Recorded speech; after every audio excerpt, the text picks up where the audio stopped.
What up, guys? Welcome to another AMA. Let's get it cracking. I hit chest and back today, so I'm stoked. Wearing my healthy t-shirt. Let's rock. Let's get into your questions. Go. This question is, Brendan, when were you physically at your worst and why? So I just did a post on this recently, but when I was 18 years old, I basically had two friends die, and it was absolutely brutal. And I would say that is when I was physically at my worst. You know, when you don't have the tools and you don't really know stuff about health, grief can consume not only your mind, but your body. And a lot of people don't understand that. Many years later, when I was already really healthy, unfortunately, I watched my dad die, and it was awful. It was really difficult. But as far as health goes with that, I was able to deal with it in completely different ways because I know all these things about health. So I didn't sacrifice my routine. Of course, you feel worse than normal, but I would still get in the sauna. I would still go to the gym. I would still just go through the routine, and it affected my body and my brain completely differently. Now, anybody who's listening to this that's dealt with something like that, they know the effect it takes on them mentally. And if you don't have a healthy routine, and if you don't understand how to be healthy, you're fucked. You're going to it's going to wreck you. So that is when I was at my worst. And luckily, I was able to completely bounce back from that and, be where I'm at today. But for many people, they never bounce back from that. They'll have something happen to them when they're young, and they never, ever, ever bounce back. And that's what I'm trying to change in so many people. I get these DMs from people, they have some issue with a girl or their parents or something happened. People deal with stuff. The problem is people will let that shape the reality for the rest of their lives. They'll develop maybe an eating disorder, too much food, too little. They'll have certain thoughts about the gym, about other human beings. You need to shed a lot of that to be a truly healthy, happy person. Get after it. The next question is, Brendan, does cardio make you lose muscle? The short answer is no, it does not. Now, if you're trying to do something very unique, like be a bodybuilder, which I don't really recommend unless that's your goal, you love it. But yes, cardio can be slightly catabolic in terms of how much cardio you do. It can be harder to put on big amounts of muscle. But if you incorporate a normal amount of cardio, even a pretty good amount of cardio, you can still retain the muscle mass that you want. Look at athletes. Look at an NFL athlete. Look at even people in the NBA that do some weight training. You can have a lot of muscle on your frame and still have good cardio. Look at Cameron Hanes. Cameron Hanes is this guy who runs hundreds of miles.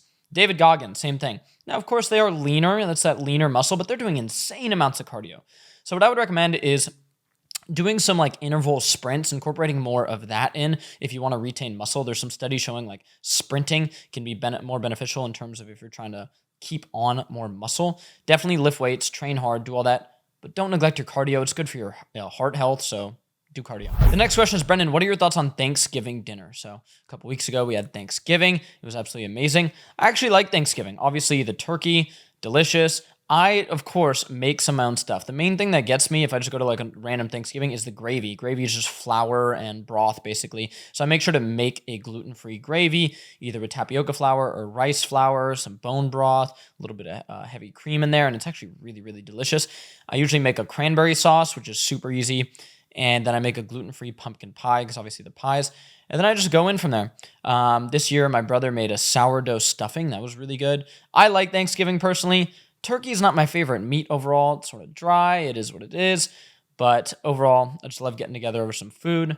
Let me know what your favorite dish was below. The next question is, Brendan, what do you think of the Harvard study that linked red meat consumption with diabetes? So this came out, typical Harvard BS. Listen, there was no direct link of red meat and diabetes. What they did is an association study. They said, from this data, the group that ate more red meat had more diabetes. There is no link between red meat and diabetes. The association is so dumb because, listen, they're not like us. They are not eating red meat and working out. The same people in that study could eat McDonald's as their source of red meat. They could eat processed red meat. They could not work out. They could be a smoker. It's ridiculous. And it's very strange to me how this stuff gets pushed so hard. When you look into the funding, into deep into some of the people who fund this stuff, you might start to view it a little bit deeper. It's very frustrating to see. And listen, red meat does not cause diabetes. There is no way that red meat would cause diabetes. So don't believe the hype. eat your steak. The next question is, Brendan, what do you think of riced cauliflower? So cauliflower rice became very popular because people started to view white rice as bad, or maybe wanted to make like more grain-free diets. I am actually a big fan of organic white rice. Now, I wouldn't get the enriched rice that's not organic and it's sprayed with folic acid. Not really a fan of that. But organic white rice, I think, is a great source of carbohydrates. So cauliflower rice, sure, you can eat that if you want, but I really don't like the texture. I've never really had cauliflower rice that I enjoy. And seeing as it's a substitute for white rice, I'm good. I'll just eat the white rice, but let me know what you think. The next question is, Brendan, do you own a firearm or anything else in terms of personal protection? Yes, I have a few. And we do live in California where the laws are a little weird, but yeah, I definitely have some, and I like to go to the range sometimes with my friends. We have a fun time doing that. So yeah, I do, is the answer. This question is, Brendan, you're 31 years old, but you look 25. Well, thank you. I don't know about that, but yeah, I definitely think there's a lot of 31-year-olds out there who don't look good, and the guy asks, is this because of the diet that you eat, all the stuff you avoid? I definitely think yes. What I've seen from people that live a healthy lifestyle is they seem to age less, especially just like the way they look. Kelly Slater's 52 years old. Look up Kelly Slater right now. And he does a lot of the stuff that I do, you know. So you will age less if you are healthy. This is very, very basic. You have your actual cells aging. You can look into telomere length and all that type of stuff. But I'm not even crazy about the anti-aging stuff. But when you eat healthy, you get good sleep, your hormones are optimized, you will look younger. And I used to think of 31, like, you're done, dude. Like, it's over. I feel absolutely great right now. I feel young, you know? So I'm stoked for the next 10 years, 20 years, 40 years, 50 years. I'm going to be surfing when I'm 80. This question is, Brendan, sunlight exposure is obviously great. They've seen the studies on it. They've felt it for themselves. But are there any benefits on exposing yourself to moonlight? This is such a funny question because last night I was at the park with my girlfriend at night, throwing the ball for the dogs, and we were just kind of like loving looking at the full moon. Now, I looked into some studies. There doesn't really appear to be any like conclusive research on this, but I think there is something to that. Get outside during the full moon, look at that full moon. There absolutely is something to that. You know, we have millions of years of evolution just being under the sun and the moon. We might not be able to quantify it in some neat PubMed study. Get under that moonlight, definitely something to that. This question is, Brendan, what would happen if I just stopped getting the flu shot? Well, the flu shot, we're on YouTube right now. The flu shot, they guess the strain that's coming in. So the flu shot is not like other things where they know what it is and they really they got it down, polio vaccine or whatever. The flu shot is different. They guess the strain that's coming in and oftentimes they are wrong.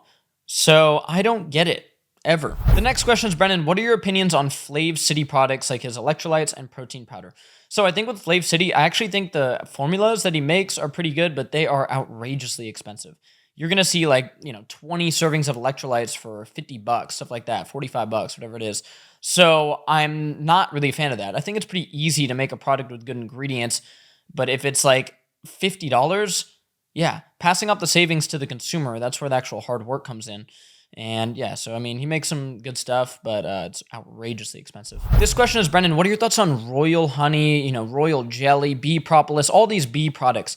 So I do think there are some solid studies on these bee products and they are really beneficial. However, oftentimes buying these supplements with royal jelly or getting some really special type of honey that has that in there is a bit difficult to find. What you can do is get some raw honey. Raw honey is going to have a lot of those benefits that you would get from some of those bee supplements, bee product supplements, and it's way more accessible for so many people, and you can oftentimes get it for an affordable price. This question is, Brendan, how do you recover from a binge? They just gained 10 pounds over the holidays. Pretty common thing, actually.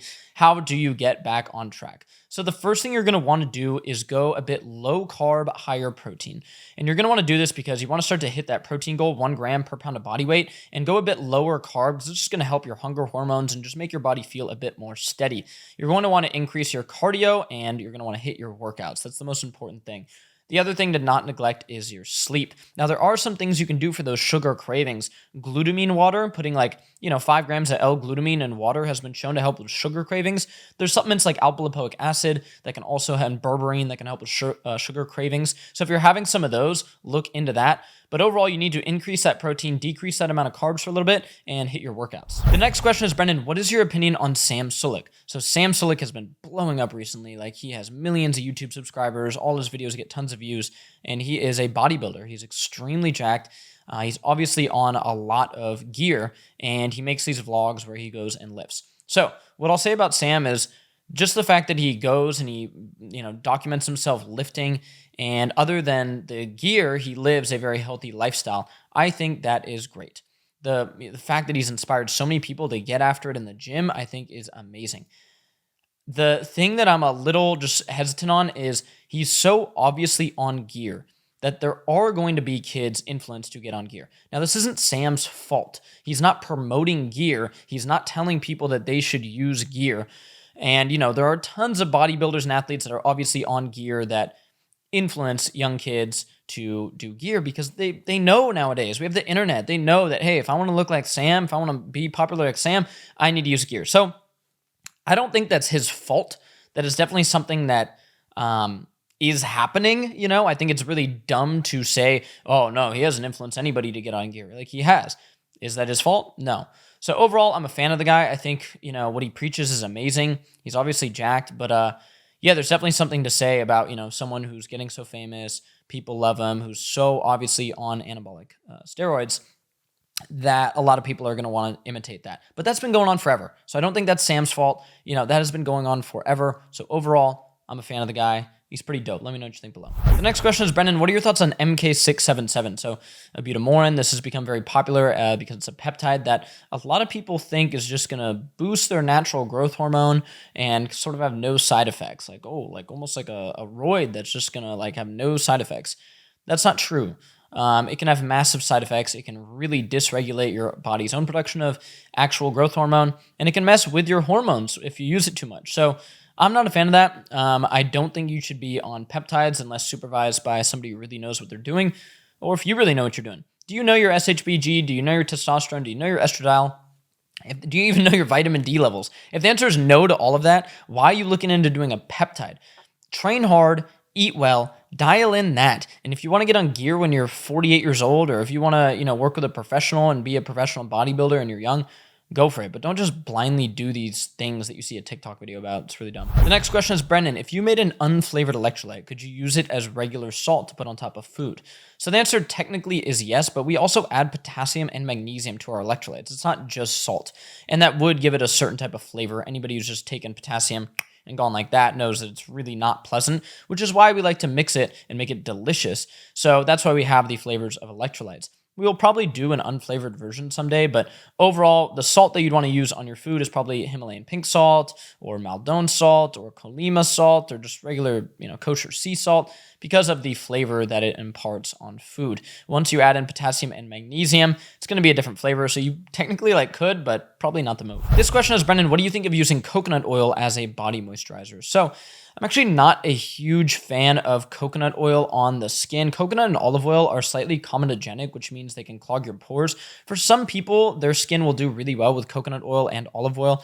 And I'm not opposed to taking a coconut or olive oil lotion and putting it sort of on my arms, but I'm actually pretty sensitive to putting that stuff on my face. And so all I use on my face is beef tallow. Sometimes there'll be some lemon oil or raw honey in some products. That's fine with me because those are completely non-comedogenic.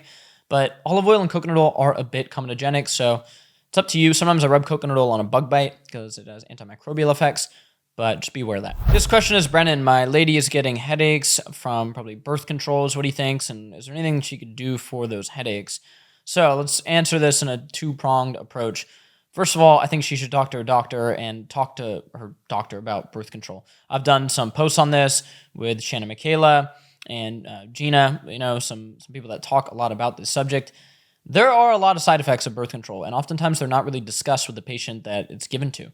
I'm not saying birth control should never be used or anything like that, but it's pretty serious stuff. It's a hormone, a hormone protocol, basically. So yeah, there could be some headaches that come with that. What I would suggest is maybe if she can get a full hormone panel through her doctor, but oftentimes doctors won't let her get that, but that should be a red flag for you. As far as stuff that you can do just for headaches overall, peppermint oil has been shown to help with headaches. You can get her a little essential peppermint oil and you can literally breathe that. That can help with headaches. Electrolytes, obviously, if you have an electrolyte imbalance, it's going to cause headaches. So look into those two things. But look into that first thing I talked about. The next question is, Brendan, how do you find studies on something? So what you want to do is go to PubMed or PubChem, and you can actually search different topics, and then you can filter through different types of studies. That's how you can read a lot of this research I talk about. But lately, I've been also talking about how there's so many people that just want a study for everything. And I did a little skit with my buddy Austin, Organic Tarzan, about that type of person. And I'm not saying, to not read research. It's really fascinating, all the research that's going on. However, with some basic stuff like grounding, there's this huge debate over grounding. Is it good to walk outside occasionally with bare feet or go in the grass with bare feet? And people are like, well, there's no studies or this. Guys, trust me, it's good for you to go outside barefoot, okay? That's just the way the world is. And if you need a study to tell you everything, you're going to be lost, okay? Like, you don't need to live your life like that. So do your research. That's where I find studies, but you don't need to study for everything. This question is, Brendan, I want to get into cold plunging, but I'm curious about the health risks that go with cold plunging. Can you talk about this? So yeah, cold plunging is very popular nowadays, but there are some risks that you need to know about and I feel like aren't talked about. First of all, there is a decrease in muscle hypertrophy if you cold plunge often. I'm talking after your workout daily or, 5 times a week. There's a study on this, and yes, it can decrease muscle hypertrophy, which is, you're gaining muscle in muscle hypertrophy.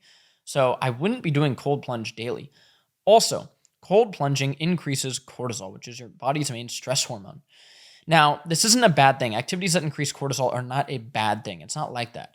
However, for many people, this can just overall increase stress. It's the same as overtraining. Working out increases cortisol.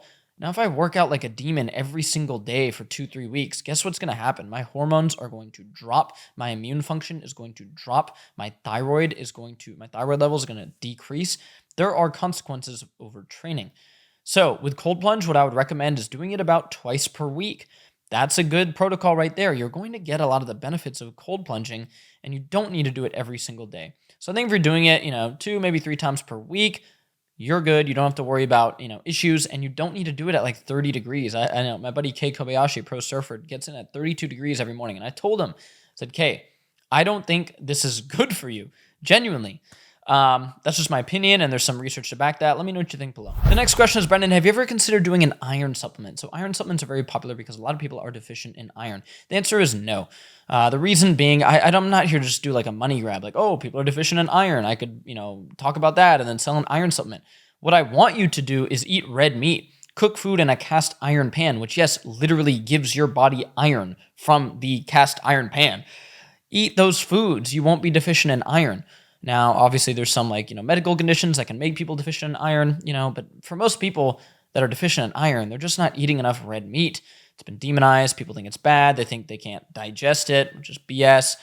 So cook steaks in cast iron pans and you will get enough iron. I don't need to sell you an iron supplement. The next question is, Brendan, is organic cotton really worth it? I can't find any bed sheets that are organic cotton. So y'all know I've been talking about this a lot because this is a 100% organic cotton t-shirt. OrganicJaguar.com, code Santa Cruz if you want one. It might be sold out by now, but we're also launching organic cotton boxers there. And the importance of that is because what you wear does have an effect on your body. Now, this doesn't mean I will be constantly all dipped out in organic cotton, and you don't need to either. Find just regular cotton sheets if you can't find organic cotton. You're going to be fine. This question is, Brendan, when will the electrolytes and vitamin D be back in stock? Obviously, he's craving those. So mango's hitting a big restock any day now. While you're watching this, mango should be in stock on Amazon. It's one of the most popular flavors. We have more lemonade, dragon fruit, and kiwi on the way to Amazon. So they've just been selling really fast. So if you go on Amazon or SantaCruzPaleo.com and you see the electrolytes that you want, get some because they go quick. Vitamin D is getting packaged right now and will go out to Amazon. So if you're watching this, it'll probably be back in stock a couple days after you watch this. So get your vitamin D. We're obviously selling vitamin D for one of the best prices out there. It's $15, 60 capsules made with organic olive oil in glass. Nobody's really doing it like us, so that's why it sells out very fast. The right thing to do would be for me to raise the prices of that vitamin D to slow the sales, basically. I'm not going to do that. We just want to get you stuff at a good price, so you can be healthy, so you can be happy. So I'm sorry if you couldn't get your hands on it, but when you see it, grab it. All right, guys, that is it for this week's AMA. I'm actually about to go to Walmart right now and just get into some stuff. Maybe hand out some money, maybe show you guys some good grocery hauls. Love going to Walmart. Hopefully they don't kick me out today. We will see what happens. But yeah, stoked. Leave your comments below for next week's AMA and I will get to them. Any questions you have about life, about health, about whatever, I appreciate you so much. Thank you for liking and subscribing. Let's get it. Stay healthy. Talk to you soon.